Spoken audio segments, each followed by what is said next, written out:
शिव आदि देव महादेव आदि गुरु ज्ञान के प्रतीक है। ज्ञान प्रकाश का पर्याय है और प्रकाश ज्ञान का पर्याय है। शिव का प्राकट्य भी पहली बार शिव पुराण के अनुसार ज्योतिर्लिंग के ही रूप में होता है, जहाँ ब्रह्मा और विष्णु दोनों का आदि और अंत पता करने का प्रयास करते हैं और नहीं कर पाते हैं। शिव का प्राकट्य सनातन, संपूर्ण सनातन संस्कृति मृतत्व से अमरत्व की ओर और तमस से प्रकाश की ओर, तमसो माँ ज्योतिर्गमय मृत्यु और माँ अमृतम गमय, इसका उद्घोष करती है।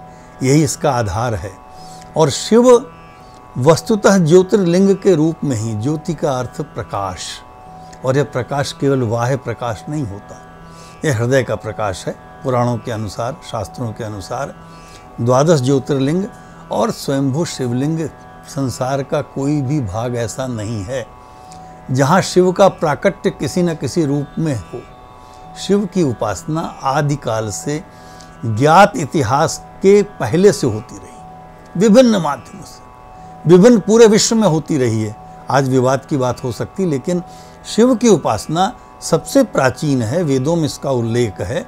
और यह ज्योतिर्लिंगों की स्थापना कथा के अनुसार है, पुराणों की कथाओं के अनुसार है। प्रत्येक का अपना महत्व है और यह माना गया है कि ज्योतिर्लिंगों का दर्शन अपने आप में मोक्षकारी है, मुक्ति देता है, पापों का नाश करता है। लेकिन यहाँ एक प्रश्न और है कि जो व्यक्ति 12 ज्योतिर्लिंग नहीं जा सकता, क्या उसे शिव की कृपा नहीं प्राप्त होगी? बिल्कुल प्राप्त होगी। हर व्यक्ति नहीं जा सकता। अगर उसका जीवन अपने आप में शिवत्व से प्रभावित हो जाए, शिवत्व से आप्लावित हो जाए, प्रतिक्षण शिव उसके समक्ष प्रकट हो, शिव का सानिध्य प्राप्त हो, तो अपने आप में स्वयं भी व्यक्ति ज्योतिर्लिंग हो सकता है। हम भी ज्योतिर्लिंग हो सकते हैं, आप भी ज्योतिर्लिंग हो सकते हैं। उस ज्योति के प्रकाश से आवश्यकता है शिव तत्व को, शिव के विमर्श को, शिव के अर्थ को, शिव के जो मूल संदेश हैं उनको समझने की आवश्यकता है। और भारत इसीलिए देश नहीं संदेश है, और शिव का संदेश ही भारत का मूल है। और भारत जगत गुरु भी रहा तो आदि गुरु शिव के कारण ही है। शिव के संकल्प को, शिव की शक्ति को, शिव के ज्ञान के, शिव को अर्थ को पूरे बृहत उसमें समझने की आवश्यकता है। आज हमारे जीवन में एक मुश्किल और हो गई है कि हमारे जीवन में लोभ और लाभ, प्रभु के पास भी हम दहशत या हसरत के कारण ही जाते हैं, और शिव इसी से आपको दूर करते हैं। शिव के शरण के जाने के बाद कभी आपने शिव के चित्र देखे?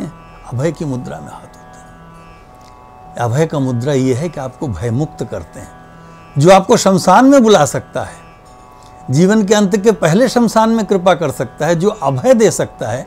ऐसे शिव के बारे में बाकी संकट, किसी भय की आवश्यकता नहीं। शिव जिस क्षण हमारे भीतर प्रकट हो जाए, हमारे भीतर अमरत्व, हमारे भीतर प्रकाश, सब कुछ प्रतिष्ठित हो जाता है। Hello, I want to invite you to click on the subscribe button.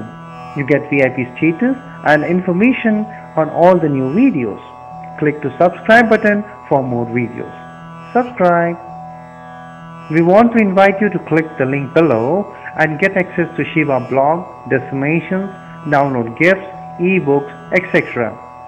www.shivdarshan.org